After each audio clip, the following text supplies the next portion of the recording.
Ahora un ratito. Bien, colegas, ahora sí damos comienzo a nuestro seminario eh, en forma oficial. Gracias por estar allí. Hoy tenemos el enorme gusto de tener con nosotros a la doctora Cecilia Gárgano. Cecilia es investigadora adjunta del CONICET, radicada en el Laboratorio de Investigación en Ciencias Humanas, el LICH de la UNSAM, donde coordina el programa de investigación en conflictos socioambientales, conocimientos y políticas en el mapa extractivista argentino. Como ven, un tema que es sumamente próximo a muchas de las actividades que hacemos en nuestra escuela. También ejerce como profesora adjunta de grado y posgrado en la Escuela de Humanidades de la UNSAM y dirige 3 proyectos de investigación de Agencia, CONICET y UNSAM. Así que bueno, tenemos el, el gustazo de contar con Cecilia para este seminario que tan amablemente aceptó a darlo. Así que yo por mi parte no voy a hablar nada más, así Cecilia te cedo toda a vos y si querés comentar algo más sobre tu currículum, adelante, sentite libre. Y colegas, como siempre, les pido que por favor apaguemos ahora micrófonos y cámara, queda solamente prendida la cámara de Cecilia, y después en el momento de las preguntas volvemos, volveremos a conectarnos. Adelante Cecilia, gracias. Bueno, muchas gracias Roberto por la presentación, por la invitación. Buenas tardes a todos, a todas. Em, nada para agregar, solamente contarles que armé la presentación intentando dar un pantallazo de algunas líneas de investigación propias, pero también de algunas que hacemos en forma colectiva en el equipo que mencionó Roberto allí en la UNSAM, en la Escuela de Humanidades. La presentación arranca con esta pregunta, ¿no? Que tiene que ver con pensar por qué la transición agroecológica en Argentina y en la región es una agenda urgente. Y en realidad lo que les voy a proponer para eso es hacer primero un pantallazo más bien esquemático y breve de la matriz productiva del agro en nuestro país y un recorrido por algunas líneas temáticas que tienen que ver, digamos, un poco para meternos en esta pregunta, en por qué la transición agroecológica es urgente, es inevitable detenernos primero en cuál es la característica de la agricultura dominante hoy en día y cuáles son sus implicancias. Entonces la presentación va a hacer hincapié primero en esto, en algunas dimensiones que tienen que ver con cómo se sostiene el agronegocio y también eh, veremos por qué esas dimensiones están relacionadas con esta pregunta que da origen a la charla. Así que sin más preámbulos, muchas gracias nuevamente por la invitación y bueno, comenzamos y obviamente después nos quedamos quienes tengan ganas para intercambiar. Bueno, en primer lugar, como sabrán, hay algo, bueno, voy a hacer primero una primera pausa técnica, porque no sé si tendrá que ver con, me faltaba a mí aceptar. No. Ustedes ahí van a necesitar que alguien sí desbloquee el micrófono a pesar de la indicación de Roberto y me avise, ustedes están viendo la presentación, supongo, pero ven únicamente la ¿Estamos? primera, ven solamente la Exactamente. primera, ¿no? Sí, estamos Ok, viendo la primera pantalla nada más, como de ok. título. Ahora pasó a la segunda, ¿Ahora sí? Ah, creo. ahí. Ahora vemos una que dice Matriz Productiva del Agro Argentino. ¿Está Sí, sí, bien? sí, porque no, ahí está, listo. Gracias. Perfecto. Bueno, entonces como les decía, ¿no? Para pensar en por qué la urgencia de la transición agroecológica en Argentina, en la región, primero detenernos un poquito al menos en cuáles son las características que ustedes conocerán bien de la matriz productiva del agro en nuestro país, que en general cuando pensamos en la situación presente, un primer hito, digamos, pensando en una genealogía de cómo se fue conformando esta matriz productiva, aparece frecuentemente la década del 90 y en particular el año 96 con la aprobación de la soja RR, la soja genéticamente modificada con resistencia al Roundup. Y en realidad yo les voy a proponer me van a tener que acompañar en un salto en el tiempo que va a ir un poquito más hacia atrás, a décadas previas, a la situación presente y bueno, hay algunas preguntas en relación al futuro. Sí, sin dudas, a partir de la aprobación de este cultivo que va a devenir monocultivo en nuestro país, se comienzan a desarrollarse una serie de problemáticas que vamos a ver, como les decía, qué continuidades y qué discontinuidades tienen con transformaciones previas del agro, pero que básicamente están acompañadas por un proceso creciente de concentración de la propiedad, la tenencia y el uso de la tierra, el avance de una matriz no diversificada con predominio de este monocultivo y cultivos subsidiarios, con un fuerte eje en la exportación de oleaginosas, y la extensión de la frontera agrícola asociada a los procesos de pampeanización va a ir modificando no solamente los entornos ecológicos y la configuración más ligada a su biodiversidad, sino también los entramados sociales, culturales y productivos, ¿no? de nuestro agro. Si tuviéramos que sintetizar, tomando algunas de las reflexiones de Carlos León, sobre todo en relación al último censo nacional agropecuario, podemos plantear tres ejes que nos dan un pantallazo de este perfil productivo. El primero tiene que ver con esta agudización de la concentración de la superficie sembrada con granos en base a unidades de mayor escala de producción, que está acompañado por un debilitamiento de los cultivos regionales, por la contracción de actividades tradicionales de la economía campesina o de pequeños productores, como lo son la ganadería caprina, la ovina, la horticultura, y es una matriz productiva que está acompañada por crecientes conflictos territoriales, tomando datos que ya tienen una década del entonces Ministerio de Agricultura. Para el 2014 teníamos al menos 9,3 millones de hectáreas en disputa, lo que equivale a 455 veces la superficie de Cava. Obviamente en esta década esos conflictos asociados a desplazamiento de poblaciones y de producciones han ido incrementándose. Y digo, no solamente vale la pena detenernos en las características más generales del sector agrario en Argentina, sino también enmarcarlo en la organización mundial, digamos, en cómo hay una geopolítica de la producción, sobre todo de insumos, de semillas y insumos asociados, que, como sabrán, está controlada por muy pocos capitales, que además son capitales que suelen, como pueden ver ahí en esta tabla, que está elaborada en base a datos del Departamento de Agricultura de los Estados Unidos y a la Bolsa de Comercio de Rosario, bueno, aquellas grandes empresas que controlan la venta de semillas, en general también están involucradas en la comercialización de los plaguicidas, y vemos un proceso creciente de fusión, ¿no? entre estas grandes compañías, lo que hace que el control de este mercado esté cada vez más concentrado. Bueno, ¿qué podemos empezar a discutir en relación a la relación justamente entre esta matriz productiva y la crisis climática, civilizatoria, socioecológica, como queramos pensarla, o dicho de otra forma, qué implicancias ambientales o socioambientales tienen estas prácticas productivas? En primer lugar, me parecía importante señalar que si bien vamos a estar discutiendo sobre algunas características propias del agro en nuestro país, estos patrones de producción y de consumo y de acumulación no son privativos de nuestro país ni de nuestra región, sino que este tipo de agricultura ocupa más del 70% de la tierra arable global. Cuando hablamos de patrones agroextractivos de producción, estamos hablando de una producción que se especializa en monocultivos de exportación, en la producción de biocombustibles, es decir, que hay un uso no alimentario creciente de las cosechas. De hecho, solamente el 30% de los alimentos que consumimos es producido por esta agricultura.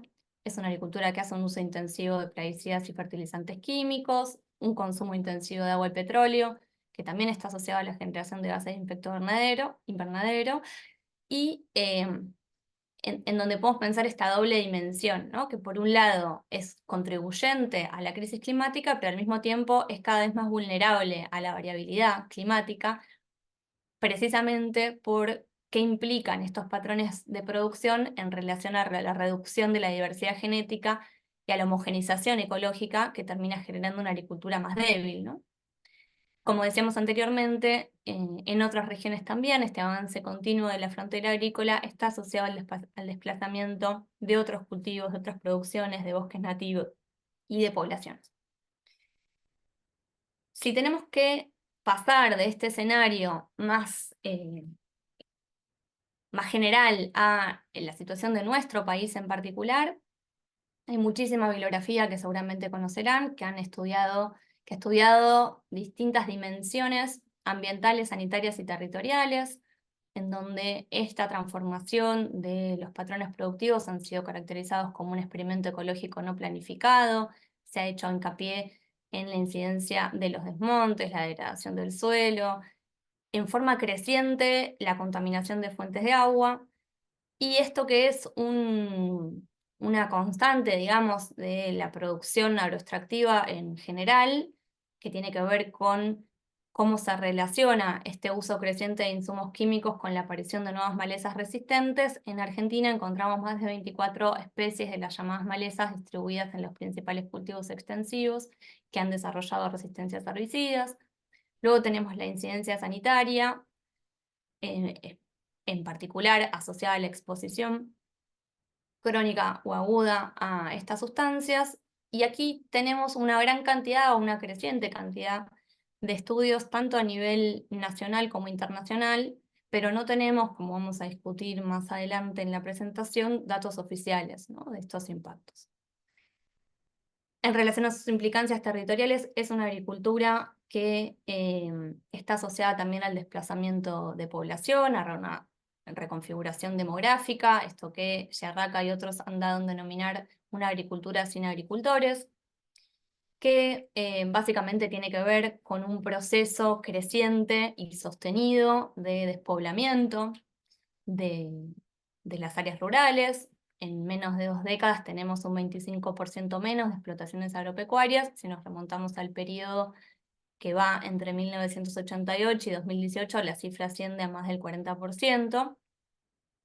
Y las explotaciones agropecuarias que fueron desapareciendo, en general, obviamente hay diferencias por zona, y no es lo mismo el agro pampeano que el NOA, por ejemplo, ¿sí? Pero en general las explotaciones que han ido desapareciendo han sido menores a 200 hectáreas, es decir, que tenemos una progresiva eliminación sostenida a lo largo del tiempo de unidades productivas.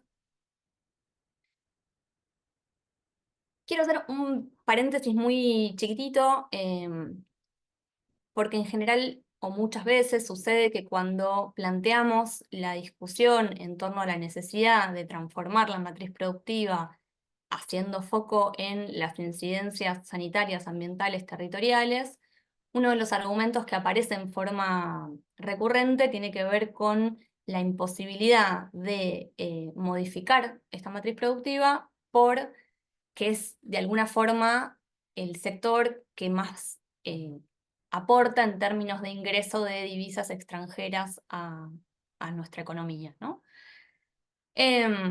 Y vale la pena recordar que es un sector que, si bien efectivamente genera el ingreso de divisas, la comercialización, digamos, el comercio de exportación está fuertemente transnacionalizado, y existe un grave déficit en la regulación, ¿no? Estoy diciendo nada que seguramente no sepan, pero digo, para ponerlo en algunos datos concretos, solamente en el año 2020 la diferencia entre las ventas, digamos, lo que se declaró en términos de exportaciones del sector y el ingreso efectivamente contabilizado, ¿sí? Esa diferencia fue de más de 4.200 millones de dólares, es decir, que es un sector que produce el ingreso de divisas extranjeras, pero que también fuga sistemáticamente capital al exterior.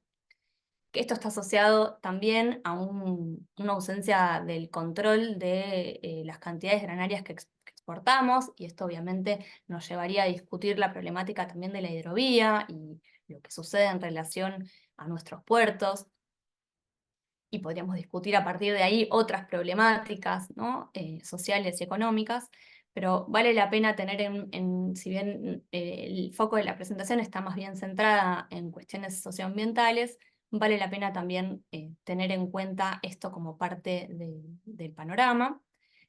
Y además,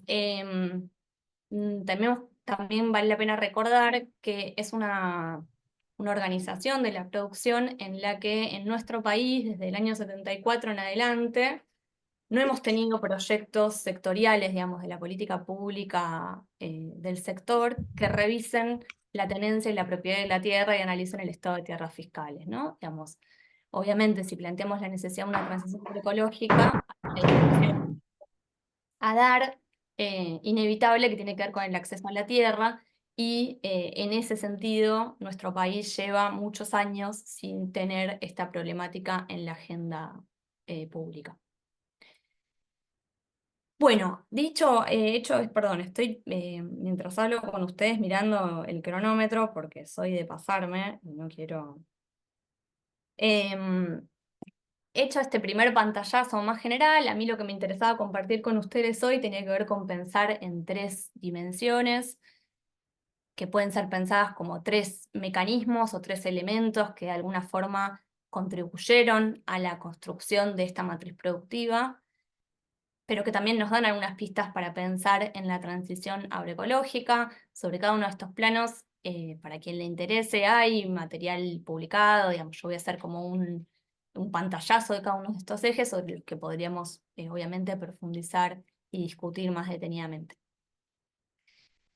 Uno de ellos tiene que ver con una temática que tal vez no está tan presente en la discusión académica en torno a las implicancias socioambientales de este tipo de producciones, que tiene que ver con los conocimientos y los discursos tecnocientíficos, o dicho de otro modo, cuáles son las implicancias ambientales y sociales de los conocimientos científicos y tecnológicos que se producen, en particular orientados al sector rural. Y aquí hay una serie de bibliografía, en particular los trabajos de Raspatel, que plantean una periodización, hablan de la larga revolución verde, ¿no? En alusión a este proceso denominado Revolución Verde, el que sabrán probablemente ustedes más que yo, pero que está, digamos, si tuvimos que periodizarlo, está asociado a este proyecto que comienza a desarrollarse en Sonora, México, a partir del impulso al gobierno estadounidense y de algunas fundaciones, como la Fundación Rockefeller, la Fundación Kellogg's y otras, que empiezan a desarrollar una serie de investigaciones que van a dar como resultado las variedades de alto rendimiento en algunos cultivos en particular. Estamos hablando de la aparición de los híbridos de maíz, transformaciones en la generación de los trigos, de arroz, y digamos que es un momento de quiebre a la hora de pensar las formas de producir y por ende de habitar en los espacios rurales, ¿no?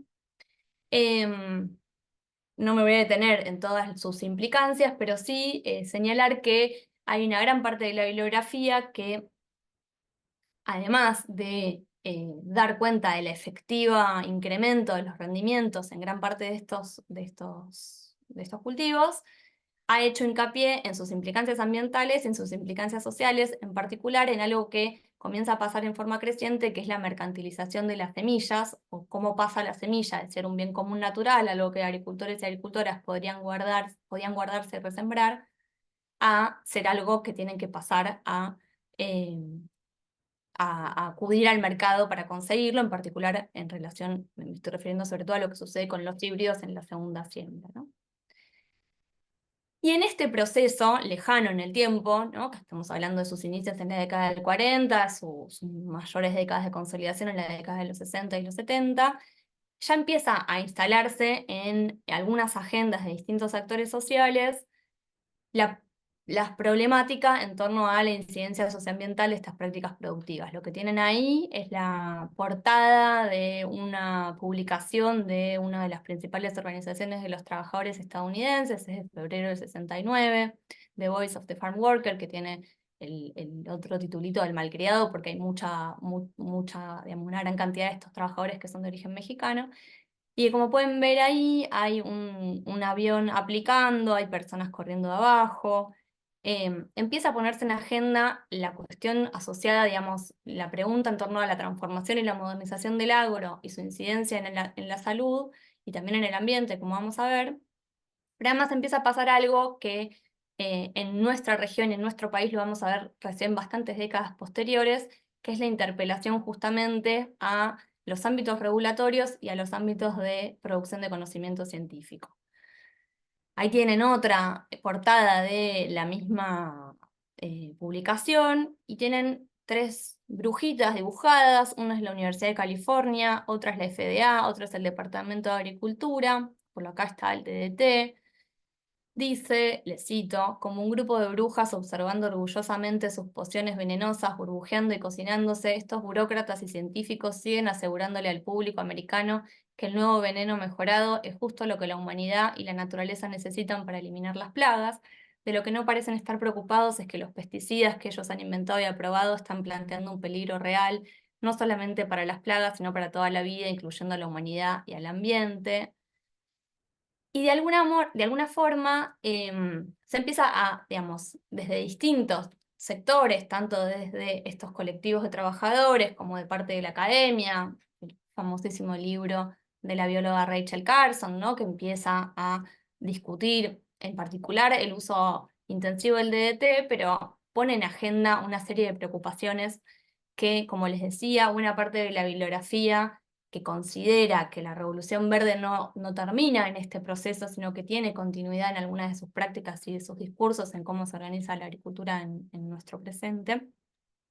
Bueno, empiezan a plantear unas preguntas que me parece a mí interesantes recuperar a la hora de pensar en cómo estamos pensando hoy la agricultura desde la producción del conocimiento científico y de qué manera nos pueden servir estas preguntas para pensar la transición agroecológica.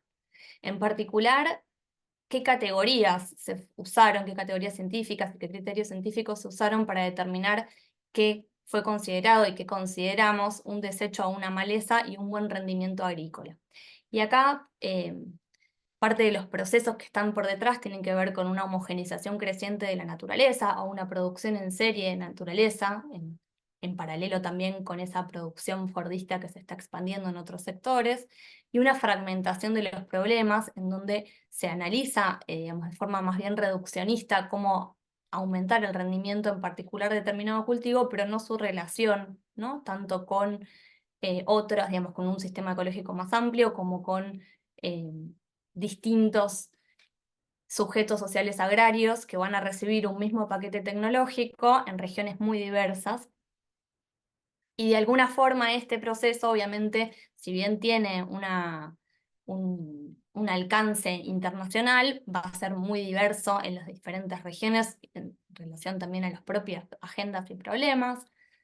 En el caso de nuestro país y en otros países latinoamericanos, va a haber ahí un rol muy importante de lo que van a ser los INIAS, los Institutos Nacionales de Investigación Agrícola, o como en nuestro caso el INTA, que tiene la particularidad, como sabrán, de combinar la investigación y la extensión agropecuaria.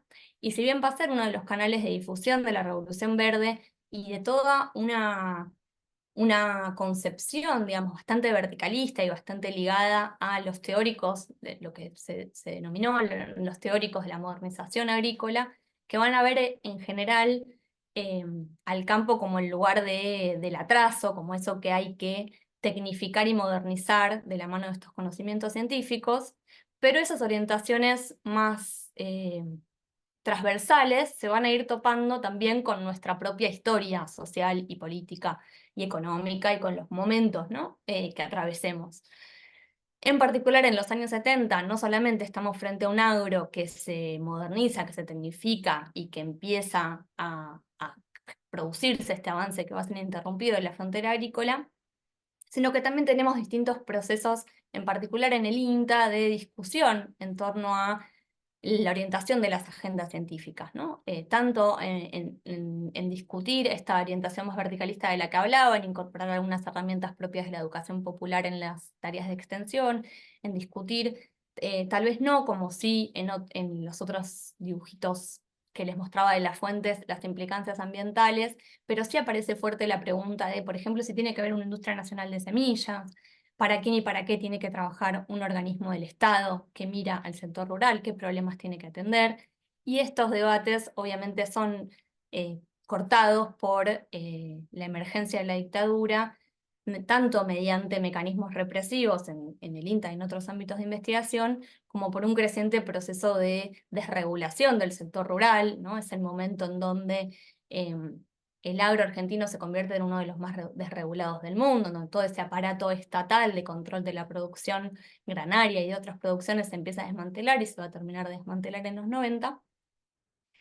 Y también un proceso creciente de mercantilización del conocimiento que se produce en estos espacios de investigación estatales. Estoy yendo muy rápido, obviamente podríamos discutir mucho de cada uno de estos momentos. Llegamos entonces al comienzo de la agricultura neoliberal, tanto a nivel internacional como en nuestro país, en el marco de estas transformaciones previas. Y en ese sentido, pensando en este eje que tiene que ver con el rol que cumple la producción del conocimiento científico en esta matriz productiva agraria, ahí sí lo que vamos a ver es que esta tendencia de la que yo mencionaba anteriormente se va a intensificar, que hay un creciente proceso de privatización del conocimiento que se produce con fondos públicos. Este es un estudio de caso que a quien le interese te lo puedo pasar, no me voy a detener a contárselos porque me voy a pasar del tiempo, pero básicamente analiza un convenio entre el INTA y la empresa multinacional BASF, en donde el INTA lo que hizo fue desarrollar una variedad de arroz mutagénico, desarrollada para que esta variedad fuera específica, o sea, fuera tolerante al herbicida que produce BASF, y que para su comercialización, digamos, le cedió todo lo que ven en verde es la licencia comercial que tiene la empresa, y lo que está en blanco, que es Argentina y Uruguay, es la que se quedó el organismo. Entonces hay un proceso ahí en donde que nos interpela bastante en estos momentos en los que estamos con muchos recortes en el sector científico y donde, bueno, salimos a buscar financiamiento. Empieza a haber o más bien se intensifica esta privatización del conocimiento producido con fondos públicos, pero además no incorpora muchas de las preguntas que para este momento, estos de los años 2000, ya están en agenda en nuestro país, como vamos a ver, que tienen que ver justamente con las implicancias ambientales y sociales de esta agricultura, ¿no? O dicho de otro modo, a quién le sirve la producción de estas variedades de arroz que además se desarrollaron en Concepción del Uruguay, una de las provincias Entre Ríos con más problemas sociales y sanitarios asociados a estas prácticas productivas. Bueno, un segundo eje, además de los discursos y los conocimientos científicos, tiene que ver con el entramado, digamos, mecanismos que podríamos pensar como los mecanismos más institucionales, qué entramados regulatorios y jurídicos van a acompañar la expansión de esta matriz productiva. Y acá me voy a detener sobre todo en los plaguicidas, porque más del 80% de los cultivos transgénicos que se aprobaron desde el año 96 fueron específicamente diseñados para ser tolerantes a plaguicidas, ¿sí? Con lo cual tiene una dimensión creciente. Y además me gustaría señalar que en relación a la legislación fueron aprobados para todo el territorio nacional, ¿no? Los casi 80 transgénicos que están hoy en día aprobados, cuando se aprueban para el conjunto del territorio, independientemente de sus diferencias ambientales, socioecológicas o lo que fuera, ¿no? Se aprueban para todo el territorio. Sin embargo, no tenemos ninguna ley nacional de presupuestos mínimos sobre el uso de los plaguicidas, digamos. No hay distancias uniformes establecidas y según dónde estemos parados, en qué localidad, no solamente en qué provincia, se pueden estar aplicando a 0, a 500, 1000 metros de una escuela, una vivienda. Lo que tienen acá es una publicidad de la firma Syngenta del año 2003, que era una publicidad que estaba acompañada por la frase "la soja no conoce fronteras", y que efectivamente mostraba cómo ese territorio, ¿no?, que denominaron República Unida de la Soja, entre Argentina, Paraguay, Bolivia y Brasil, estaba configurando un orden territorial asociado a una homogeneización del territorio. Y al mismo tiempo, estas formas de operar, digamos, de cómo opera el entramado jurídico, el entramado regulatorio, que no es solamente privativo de Argentina, si miramos los países del Mercosur, todos, y si miramos los de la Comunidad Andina, pasa lo mismo. De alguna forma lo que hacen es fragmentar reclamos comunes, ¿no? Entonces encontramos que localidad por localidad, provincia por provincia, comunidad por comunidad, empieza a estar en forma cada vez más creciente el reclamo, sobre todo no porque sea el más importante ni el único. Podríamos pensar que los cambios del uso del suelo son igual o más importantes que el uso intensivo de plaguicidas para pensar en las incidencias socioambientales de estas prácticas, pero sí tienen un rol creciente en las movilizaciones de estos colectivos. Bueno, y todos estos reclamos, de alguna manera, lo que muestran es cómo opera esta exigencia de evidencia científica probatoria a aquellas poblaciones que plantean los reclamos, mientras que no tenemos datos oficiales, digamos, si tenemos que pensar estatalmente qué datos tenemos, por ejemplo, de la cantidad de plaguicidas que se utilizan, no tenemos. De sus impactos en salud tampoco tenemos, pero tenemos estudios académicos al respecto, y tenemos estimaciones hechas por colectivos y organizaciones, pero no tenemos datos oficiales que sí les son exigidos a estas poblaciones.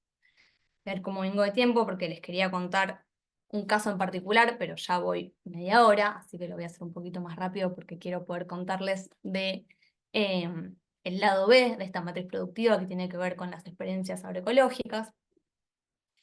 Básicamente, muy cortito, para quien le interese, hay un caso que probablemente conozcan, quienes están en contacto con estas problemáticas, en el partido bonaerense de Pergamino, en la provincia de Buenos Aires, como muchos de estas otras situaciones, en donde se estableció una medida cautelar, precautoria, ambiental, a partir de un pedido de la querella que hizo foco en digamos, el pedido, en uno de sus principales pedidos tenía que ver con plantear si había algún riesgo para la población por la exposición indirecta a agrotóxicos a través del consumo de agua, con residuos de los mismos. Y la medida cautelar que terminó disponiendo distancias de fumigaciones aéreas de 300 metros y 1095 metros en la terrestres y obligando al municipio a repartir agua en bidón, algunos, sobre todo los barrios afectados, se basó en dos elementos: en el daño genético aportado mediante estudios de genotoxicidad que hizo la Universidad Nacional de Río Cuarto al grupo familiar de una de las familias querellantes, y a la presencia de plaguicidas en aguas y en suelos, sobre todo en agua de consumo, ¿no? Y esto es una problemática creciente a lo largo y lo ancho de nuestro país. En este caso, como en muchos otros de la provincia de Buenos Aires, los estudios fueron realizados por el Laboratorio de Plaguicidas que coordina la doctora Virginia Paricia del INTA Balcarce, también participó en la Universidad Nacional de La Plata. Y también, digo, volviendo a la cuestión del entramado regulatorio y desregulatorio, evidencia una problemática que excede con mucho este caso, ¿no? Digamos, si nosotros miramos el capítulo del Código Alimentario Argentino sobre agua potable, encontramos que el listado de sustancias que tenemos, en realidad, bueno, por ahí está el DDT, por ahí el 2,4-D sí, porque fue prohibido hace poco, pero la mayoría tienen que ver con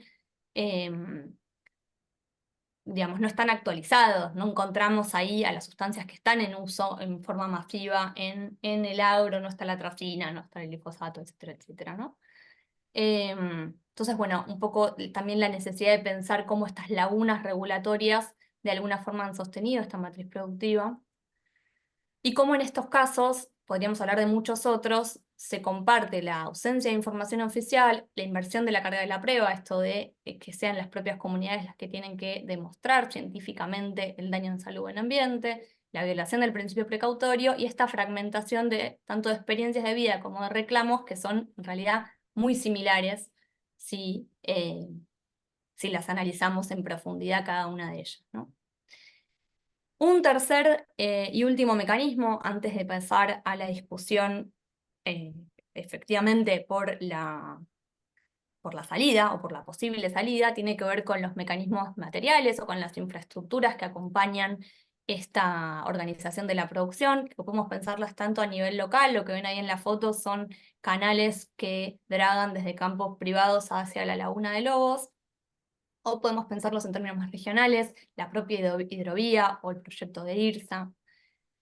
Estas infraestructuras, lo que tienen en la foto es un pescador de la isla del Medio, ¿qué hacen? ¿No? Además de garantizar la producción tal como la conocemos y la exportación de commodities, bueno, desterritorializan otras producciones, otros usos, otras memorias del territorio, como por ejemplo la que ven en esas imágenes, ¿no? De esto también podríamos discutir y hay mucho material, pero quisiera que nos quede un tiempito para también hablar de, bueno, frente a creciente, digamos, frente a una matriz productiva que viene poniendo en agenda problemáticas que son ambientales, que son territoriales, que son sanitarias, que son socioeconómicas, ¿por qué a pesar de todas esas alarmas, ¿no? No tenemos una agenda pública, y mucho menos en estos momentos que nos toca atravesar,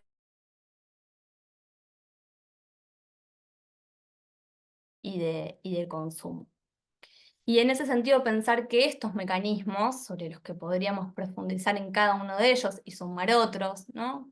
Que tienen que ver con cómo se produce el conocimiento, qué discursos están asociados, qué mecanismos institucionales de regulación y desregulación, y qué infraestructuras o qué mecanismos materiales han ido acompañando la organización de esta matriz productiva. Por un lado, se homogeneizó la configuración de los territorios, y eso lo vemos cuando recorremos nuestro país, pero también esa homogenización tiene que ver, como decíamos, con la organización de las formas de vida, y se fragmentó la incidencia socioambiental de estas prácticas, y entonces, en general, cuando discutimos problemáticas de salud o problemáticas asociadas a los desmontes o a los incendios, como nos tocan estos días, aparecen estos daños que son estructurales convertidos en eventos excepcionales y aislados. Un poco para dialogar con esto que veíamos desde la investigación, que tenía que ver con esta transformación de problemáticas socioambientales estructurales en episodios aislados, nos propusimos hacer un mapeo de la situación de la provincia de Buenos Aires, en donde hay solamente en esa provincia 34 fallos judiciales asociados a la situación de los plaguicidas. Es un mapa que está disponible, que está online, que lo pueden recorrer, que pueden ver qué materiales relevamos, pero lo que nos empezó a pasar fue que de la mano de relevar la conflictividad socioambiental y la problemática de los plaguicidas, que era lo que más aparecía en términos de las agendas de las propias poblaciones, insistentemente también aparece en pleno epicentro de estas prácticas productivas, como es la región pampeana y como es la provincia de Buenos Aires, experiencias agroecológicas que vienen a plantear, bueno, no solamente la resistencia y la denuncia de estas formas de producción por sus implicancias en el ambiente y en salud, sino la posibilidad de efectivamente producir de otro modo.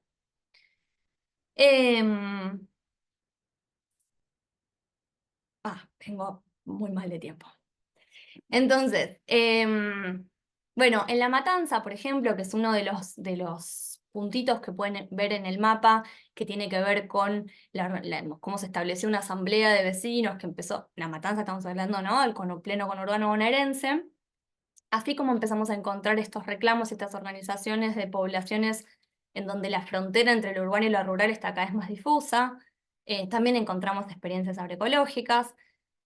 Hay un montón de bibliografía que seguramente conozcan y que si no podemos intercambiar, que viene trabajando la relación entre agroecología y crisis climática, que viene planteando cómo se va a profundizar la incidencia del cambio climático en la actividad agrícola y en la actividad ganadera, y cómo las estrategias agroecológicas pueden reducir la vulnerabilidad climática, tanto por la promoción de los policultivos, por otras formas de recuperar la fertilidad del suelo, por el impulso de sistemas agroforestales, por la preservación de la diversidad genética local.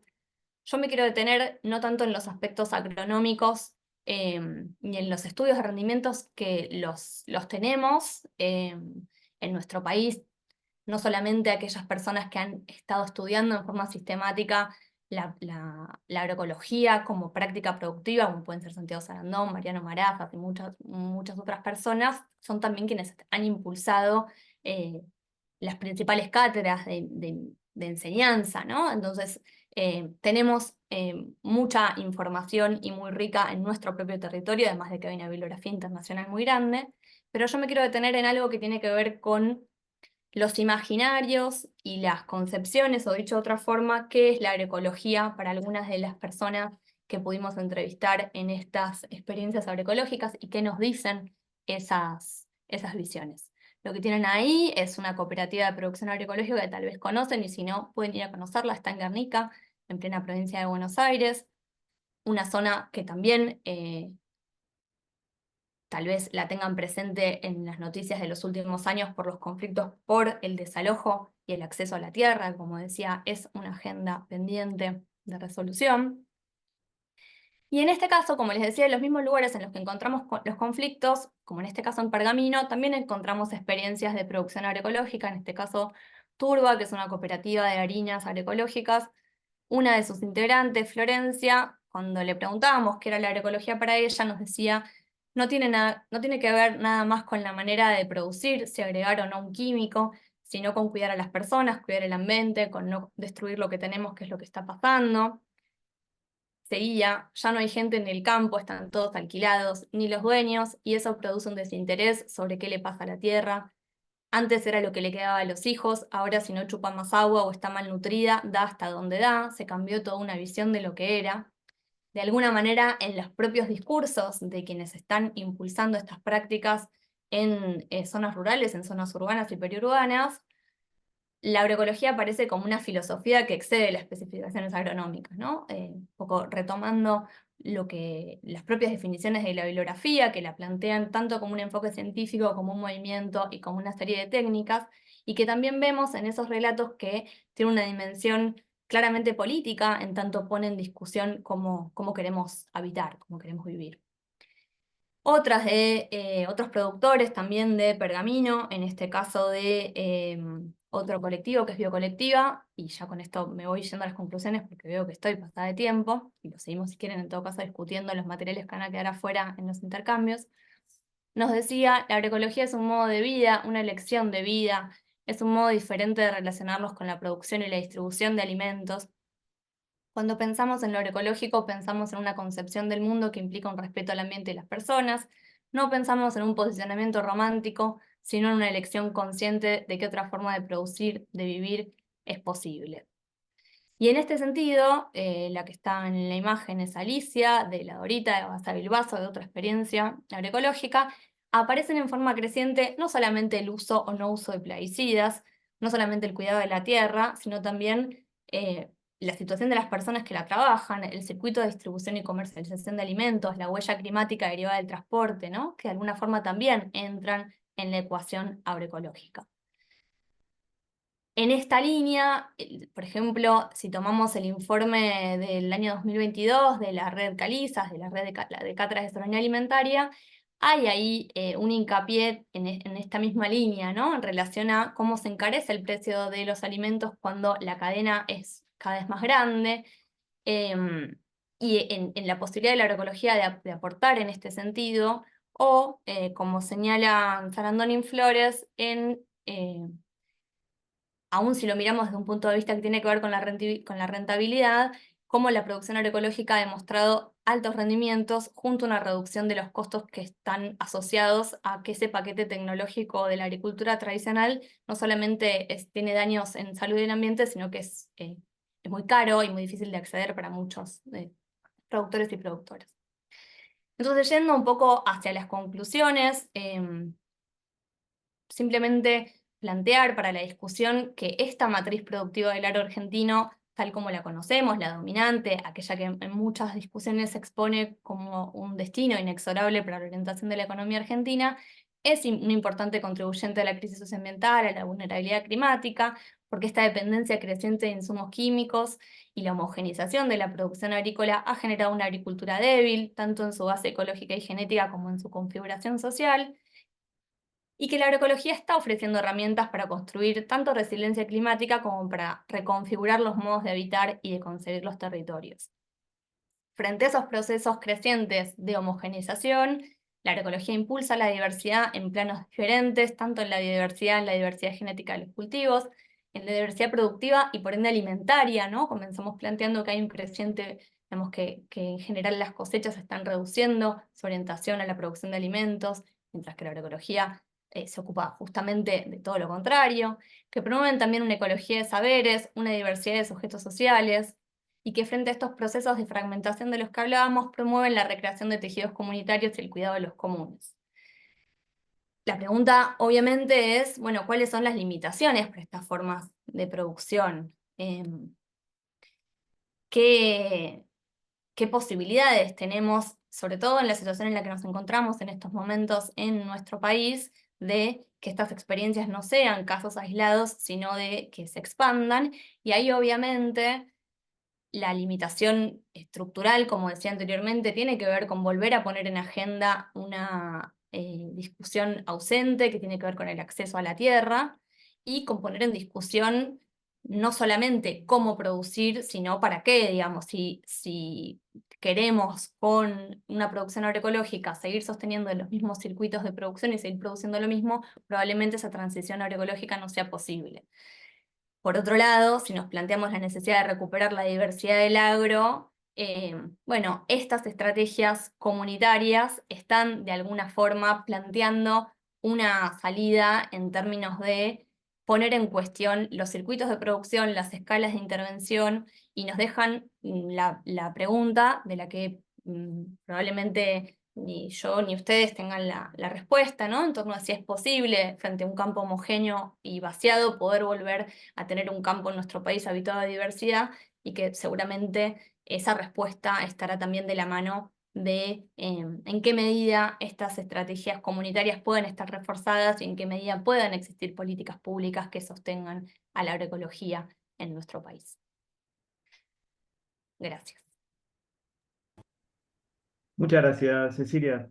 Bueno, ahora sí, colegas, si quieren pueden, bueno, sugiero prender los micrófonos y podemos agradecer a Cecilia con un fuerte aplauso virtual esta vez, pero bueno, un fuerte aplauso igual. Gracias, Cecilia.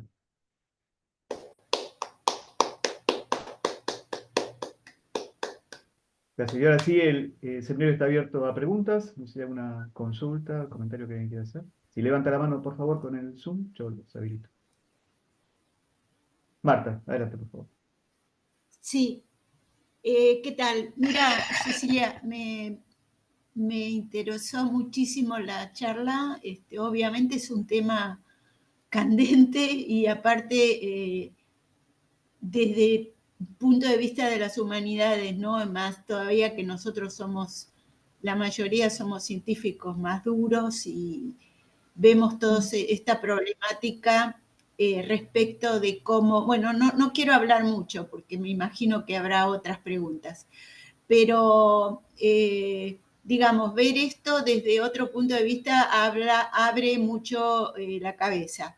Yo quiero destacar, y obviamente creo que todo el mundo sabe, que la palabra agroecología ha sido prohibida por las autoridades del INTA, y más otras palabras como cambio climático, etcétera, etcétera. Creo que teóricamente, oficialmente no lo han dicho, pero bueno, yo tengo una familiar que trabaja en el INTA y que me aseguró de que es así. O sea, hay palabras que en el INTA no se pueden usar e incluso hay grupos que tienen esas palabras en el título del grupo, lo cual es terrible. Una de las cosas que me llamó la atención y que, bueno, me parece que tiene que ver mucho con los que somos más científicos, no conmigo porque soy química, pero sí lo que dijiste entre las malezas, lo que es efectivamente maleza y lo que es algo de otro tipo que no necesita ser, que al contrario, que no debe ser, no debe ser eliminado. Me imagino que ese tema es muy difícil de solucionar. Después tengo otra pregunta que es, otra pregunta no, en realidad es una afirmación. Creo que vos mencionaste el 2,4-D, creo que está actualmente prohibido. Me imagino que te referís a los restos que quedan todavía después de haber sido usado. Y una pregunta es que no se me pasó, el convenio INTA-BASF, ¿de qué año es? Que vos mencionaste. Y bueno, eso ¿qué significa? Es medio terrible, ¿no? Que solamente los países nuestros pueden acceder a esos productos. Uruguay, creo que dijiste Uruguay y Argentina. Bueno, no sé si fui poco clara en lo que pregunté, pero bueno, muchísimas gracias, muy, muy, muy excelente tu charla y nos abre mucho la cabeza. Gracias.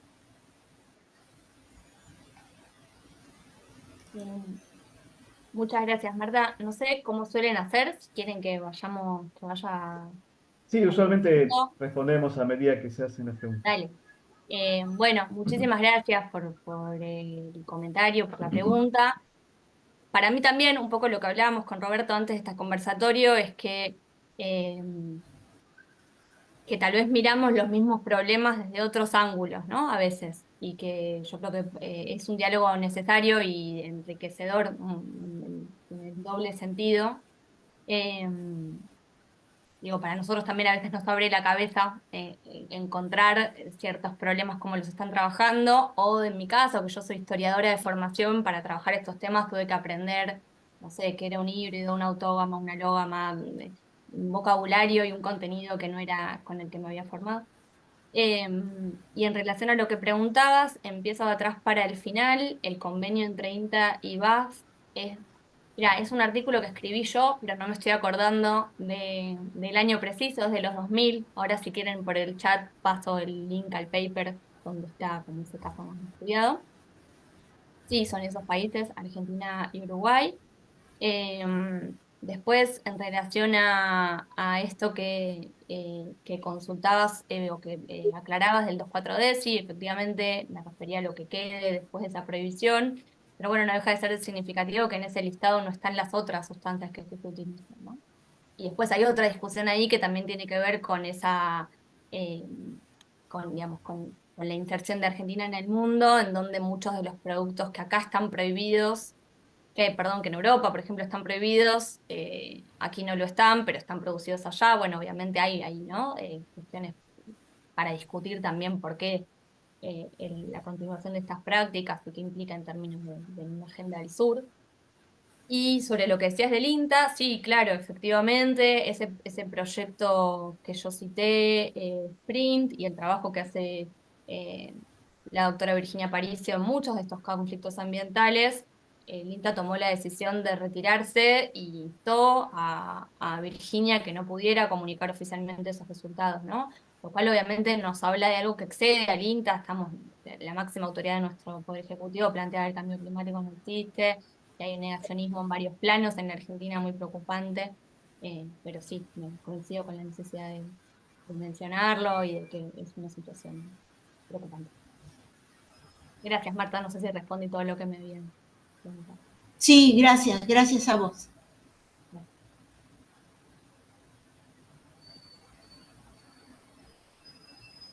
Hay otra Bueno, mano. Cecilia, gracias por la presentación, muy buena. Y en realidad son preguntas reflexivas más que una pregunta concreta. La primera es, los detractores de la agroecología usualmente lo que plantean es que es un modelo que no serviría para poder alimentar a 9.000 millones de humanos, ¿no? Como se dice que vamos a llegar en breve. Eh, y bueno, está claro que eso es un poco falaz porque, por otro lado, vos misma pasaste una diapo diciendo que gran parte de esa producción no va a alimentos, ¿no? Sabemos que hoy está definiendo esta producción de commodities otros usos, como el caso de los agrocombustibles. Entonces, pero bueno, más allá de eso, eh, usualmente se le ataca a la agroecología desde esa visión de que es un método que no serviría para una producción de alimentos a gran escala. No sé qué opinás de eso, ¿no? ¿Qué reflexión tendrías al respecto? La otra es que, ¿cómo ves el tema del desarrollo de la agroecología en un contexto territorial donde tenemos agricultura industrial en gran parte del territorio, te diría en casi todo el territorio donde se puede cultivar? Porque justamente ahí hay un problema también de, digamos, impacto de lo que puede haber alrededor de un emprendimiento agroecológico, ¿no? Entonces, es una discusión que hemos tenido acá dentro del grupo, por justamente pensando qué opción habría, cómo debería desarrollarse la agroecología en función del contexto territorial. Tenemos casos, por ejemplo, yo estuve visitando hace un tiempo una parcela agroecológica cerca de Tandil y excelente, ¿no? O sea, se veía unos resultados muy, muy importantes, pero el propio dueño decía, el problema que tengo es que estoy rodeado de campos que se siguen fumigando, etc. Bueno, ¿qué te parece respecto a eso? Bueno, eran esas dos cosas, gracias. Gracias, Rubén. La primera que tiene que ver con esto de la escala, ¿no? Yo ahí creo que parece que es importante como tener en cuenta dos cosas. Por un lado, yo en lo personal no me dedico a hacer ese tipo de estimaciones, pero hay una gran cantidad. Yo citaba antes los trabajos de Santiago Sarandón, que es una referencia en la materia, y hay otras, ¿no? Que efectivamente hacen un análisis de la la posibilidad, digamos, de que la agroecología no solamente puede configurar otras maneras más sanas de producir y de habitar, sino de su efectividad. Ahora, también me parece interesante, yo describía todo un proceso que tiene que ver con la inversión de la carga de la prueba, de cómo a las poblaciones se las insta a demostrar científicamente los daños y no seguir ese principio precautorio que tenemos en la Constitución. Con esta discusión pasa un poco lo mismo, ¿no? Si me perdonan la población. Porque hay como una pregunta que se trae a la mesa que es como, bueno, pero ustedes ¿cómo harían? ¿Cómo hacemos para alimentar a no sé cuántos millones con una huerta agroecológica? No estoy diciendo que vos lo hayas dicho, digo, estoy llevando a un lenguaje muy simplificado esa discusión. Y en realidad, claro, lo que pasa es que ahí hay una negación, por un lado, de toda la discusión en torno a si estos cultivos efectivamente, porque en la Revolución Verde no hubo duda de que esos rendimientos aumentaron muchísimo. Ahora, con la aparición de los transgénicos, eso no es igual, por un lado, ¿no? Por otro lado, en relación a si se puede alimentar a la población, a una gran cantidad de población con... Bueno, la agricultura que tenemos, como mencionaba, no es la que está centrada en la producción alimentaria. Después tenemos otros problemas, que es qué pasa con la agricultura familiar, que es productora de alimentos y que no puede salir del esquema de la producción agroindustrial, o dicho de otro modo, que produce con una cantidad de pesticidas también muy grande, y ahí entonces, y un poco respondiéndote qué pienso yo de eso, y juntándolo con esta otra pregunta que hacías, de si se puede producir en forma agroecológica cuando tenemos al lado otro tipo de producciones y eso obviamente no es inocuo. Yo creo que son muy valiosas todas las experiencias que tenemos y todas las iniciativas que se han impulsado en ese sentido, pero que si no hay una discusión más estructural de la orientación de la matriz productiva, por muchas razones es muy difícil, ¿no? No solamente porque se contaminan los cultivos. Eh, y entonces implicaría también discutir la orientación de la producción, si queremos revitalizar circuitos regionales, economías regionales, digamos, si queremos hacer una producción agroecológica para exportar toneladas a China para que sean usadas como consumo animal o para producir biocombustibles, y probablemente no lo podamos hacer con una producción agroecológica. Pero bueno, la pregunta es de qué manera reorganizamos para quién y para qué estamos produciendo, ¿no? Sin que tenga yo la respuesta de cómo hacerlo, pero me parece que es importante ponerla en agenda. Y una cosa muy chiquitita, solamente con esto que comentaba Rubén, de la dificultad de extender la agroecología cuando en campos vecinos hay otro tipo de producciones. A mí una de las cosas que más me llamaban la atención, que por ahí para ustedes no es novedoso desde sus propias formaciones, analizando los informes técnicos en la causa del pergamino, yo lo que hice fue estudiar la causa, ¿no? Entonces estudiaba las declaraciones, bueno, es una causa muy larga y tiene varios informes de peritos. Y en el informe del perito, del químico, que es perito, y en el informe del cuerpo médico forense de la corte, lo que se hace hincapié es que en los patios, las muestras que se tomaron en los patios de las personas, no en los campos de cultivo, sino en las casas de la gente, de los campos vecinos, las concentraciones eran mayores que en los campos de cultivo. Y lo mismo pasaba en las napas de agua en algunas regiones, en algunos domicilios. porque, bueno, como ustedes saben, esos plaguicidas no se quedan en los campos de cultivo, ¿no? Y en un lugar en donde no hay labranza al suelo, eh, no hay un viento que lo erosione, etcétera, eso puede ser hasta incluso más perjudicial.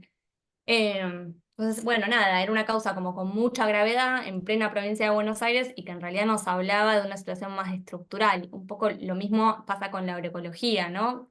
Tenemos experiencias maravillosas que trabajan muy a pulmón, que pueden seguir haciéndolo, pero que en definitiva, bueno, lo que necesitan es que pongamos en discusión que discutamos lo estructural, ¿no? Sí, en ese sentido yo creo que lo que queda claro es que hay algunas asignaturas pendientes y una que siempre salta es, bueno, vos mencionaste la ley de presupuestos mínimos por el tema de plaguicidas, ¿no? Pero también hay una que sería fundamental, que es el tema de una ley de presupuestos mínimos de ordenamiento territorial, ¿no? Que siempre se habló, pero nunca se estructuró. Está en la Ley General del Ambiente, habla de eso y nunca se llegó a establecer. Y bueno, y ahí tenemos estas distorsiones que estamos observando en todos los territorios, porque además hay efectos, como nosotros decimos, efectos colaterales de la agricultura que afectan a otras regiones. Nosotros lo vemos en el Delta con la intensificación ganadera, que es un producto de eso, ¿no? Y digo esto y ya dejo que con respecto a lo del INTA, hablando con Virginia Aparicio, ella me decía que obviamente que era lógico que pasara esto, porque dentro, no me acuerdo si se llama consejo directivo, no sé cómo es la figura, pero hay un consejo en donde se sientan conjuntamente las representantes de estas empresas que vos mencionabas hoy, ¿no? Entonces es muy difícil eso, poder congeniarlo, ¿no? Bueno, gracias de nuevo. Gracias. Estás muteado, Roberto. Me parece que estás hablando. Sí, gracias. Una pregunta rápida de Julia Pereira y después Ignacio Borón. Julia pregunta, ¿existe un mapa actualizado de experiencias agroecológicas del país que permita visualizar rápidamente las prácticas existentes? No, Renama, si no me equivoco, tiene hecha una localización, no sé cuán reciente, digamos. Y nosotros en este trabajo de mapeo que hicimos de la provincia de Buenos Aires, un poco también en el marco de esta discusión que tenemos digamos, de los fondos para nuestras propias investigaciones, un poco supeditado a eso. Pero la idea es avanzar en un mapeo de experiencias, digamos, que no solo esté el mapa del agronegocio, sino que esté también el mapa de la agroecología de la provincia, y en realidad nuestro trabajo también mira las conexiones entre distintos extractivismos, ¿no? Lo que pasa es que, bueno, empezamos a trabajar en una zona que nos excedió en la cantidad de superficie de problemáticas a mapear. Gracias, Cecilia. Ignacio, tú también. ¿Cómo andan? Bueno, felicitaciones, Cecilia, muy interesante y necesaria la charla y el debate, en particular dentro de nuestra escuela, del tema.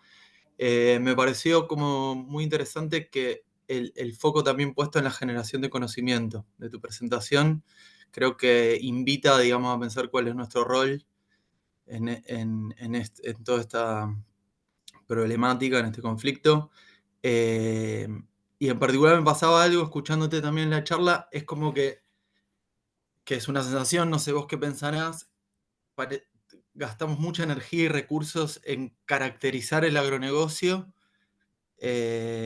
hasta en el último detalle, y como que yo sentía en tu charla que iba quedando la agroecología para el final. Bueno, pero les quiero contar algo, y que nos queda para el final. Tengo la misma sensación que nos pasa como algo similar desde la investigación también.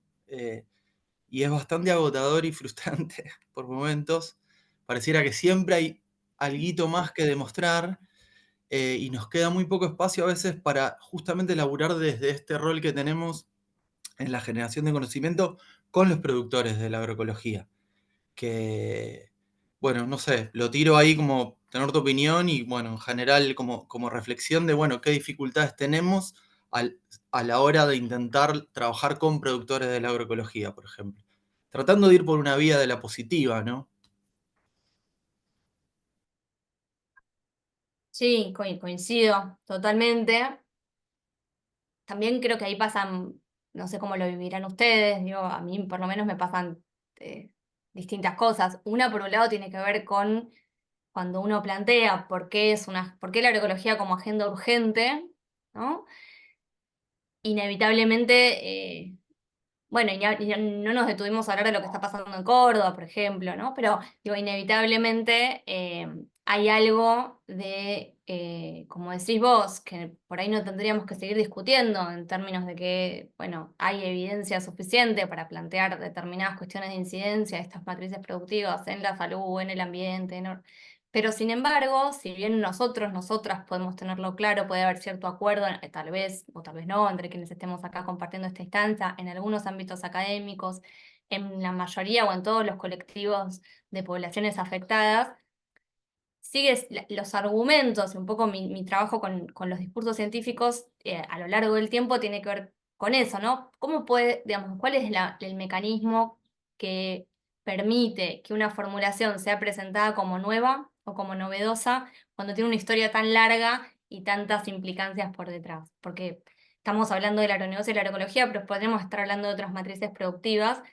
y de hecho, la llegada de la sojización en nuestro país reeditó esas promesas incumplidas de la Revolución Verde. Entonces, bueno, de alguna forma es como si se nos aparecieran todo el tiempo los problemas ambientales y sociales como algo sin historia y como algo, bueno, eso, como como una sucesión de accidentes. Entonces, en ese sentido, la idea de traer algo de esa historicidad y de traer algo también tiene que ver con, bueno, en pensar cómo se sostiene. Y me parece que para pensar cómo producir conocimiento con productores y productoras agroecológicas, cómo ayudar esa transición, cómo aportar para que un productor convencional quiera hacer ese pasaje y demás, es interesante repensar esas categorías, ¿no? ¿A qué llamamos qué es una maleza, qué no lo es? Eh, Me parece que hay algo de eso que no está a veces tan en nuestras agendas, en las discusiones socioambientales y que tiene un peso en cómo se construyen esas producciones. Después coincido con vos que sí, que queda para el final, que efectivamente han habido políticas públicas, no ahora obviamente, pero digo, en los años previos, que han intentado armar programas destinados a la agricultura familiar. Bueno, dentro del INTA, uno de los focos de esa articulación tiene que ver con el ProHuerta también, ¿no? Pero bueno, siempre en una situación de mucha desventaja en relación a, tanto presupuestaria como en agenda de la política, a esta otra matriz productiva que se viene sosteniendo. Eh, entonces, bueno, sí, me parece que queda para el final porque siguen siendo exitosos estos mecanismos del agronegocio para sostenerse y que tal vez conocerlos nos sirva para ir apuntando a esos intersticios.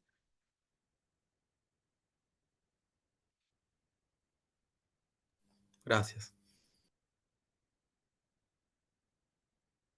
Es difícil siempre, ¿vieron? Preparar para un público que es amplio, que es heterogéneo, que es de otras disciplinas en 40 minutos. Yo además tengo siempre el Bueno, vicio de no querer dejar afuera cosas. Entonces también podríamos haber hecho una charla sobre uno de estos, solo sobre infraestructura, por no haber hablado un montón, o sobre ciencia, o solo sobre agroecología. Pero bueno, era también una manera de compartirles una agenda de problemas, de preocupaciones. claro. Que seguramente seguiremos conversando más adelante, es decir, estamos cerca. Entonces. Colegas, ¿hay alguna pregunta más o comentario más? ¿No? Bueno. Bien, yo tendría una, pero un poco de vergüenza, es medio tonta, pero Cecilia, te voy a decir igual. Diferencia entre producto agroecológico o producto orgánico. ¿Hay Eh, alguna? Yo entiendo que sí. sí, pero quiero escuchar tu respuesta. Sí, perdón, estoy mirando justo el chat que hay alguien que pasa un teléfono y que obviamente me lo voy A a ver. perder después. Así que si Todo alguien después te lo puede, pasamos, no sé quién es. dale, porque no me va a quedar. Bueno, sí, hay toda una cuestión que tiene que ver con, bueno, hay varias discusiones, probablemente hay personas que están acá que trabajan en esos temas, pero la agricultura orgánica está asociada también a una certificación de la producción. Ujú, Em, Y la agroecología no solo tiene digamos, en agenda, si quiere o no quiere entrar en ese proceso de certificación, cómo se puede hacer y demás, sino que incluye un poco todas estas líneas que salían de la boca de los propios entrevistados o entrevistadas y que la bibliografía que trabaja agroecología lo plantea. O dicho de otro modo, la agricultura orgánica no necesariamente es una agricultura que se plantee la discusión sobre la organización social, económica, cultural de la producción agrícola, ¿no? Correcto. Entonces, me parece que la agroecología de alguna forma instala esa discusión más, politiza un poco más el clima, la tierra Claro. y cómo accedemos a los alimentos. Pero Cecilia, en agroecología, ¿es viable o factible el uso de algún tipo de agroquímico en caso que sea estrictamente necesario? El otro día discutíamos, no sé si algunos de ustedes creo que estuvieron en esa actividad con Mariano Amoroso, de la Universidad Nacional de Río Negro, que coordina una de las maestrías de agroecología allá, y charlábamos eso, ¿no? Bueno, pero ¿a qué llamamos agroecología? ¿Cómo se define? ¿Hay agroecología? ¿Hay agroecologías? ¿Es lo mismo hablar de agroecología en el Bolsón que en Pergamino, digamos, ¿no?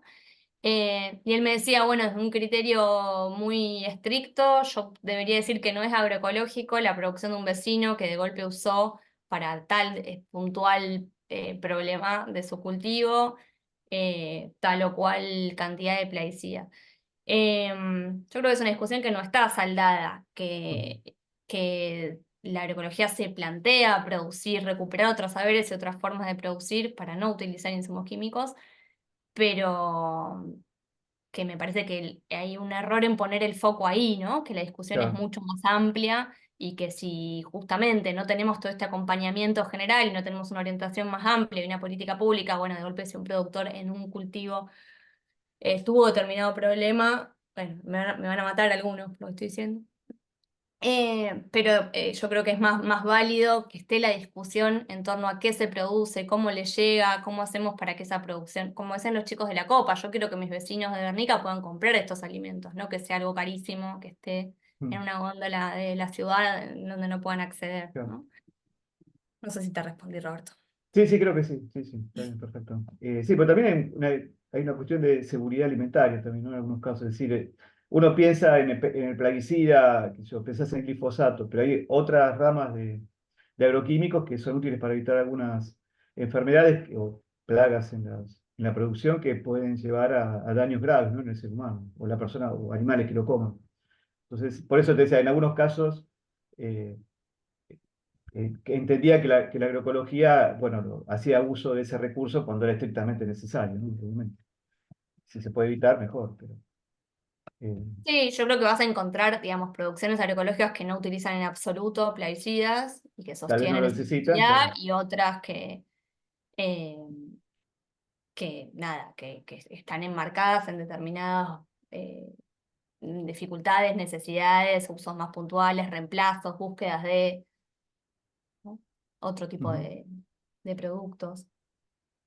claro, perfecto. Eh, Hay un comentario de Natalia Morandeira, sí, que estuvo también en esa reunión con la gente de CASE, que, que habla sobre la sistematización agrícola, que era viable en lo que respecta a la sistematización, uso de maquinarias, etcétera, pero no está claro si incluyen agroquímicos en el concepto.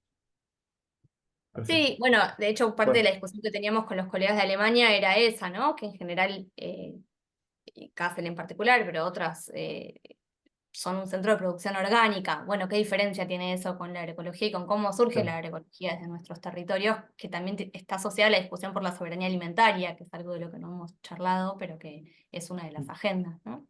Ujú, Eh, perfecto. Bueno, muchísimas gracias, Cecilia.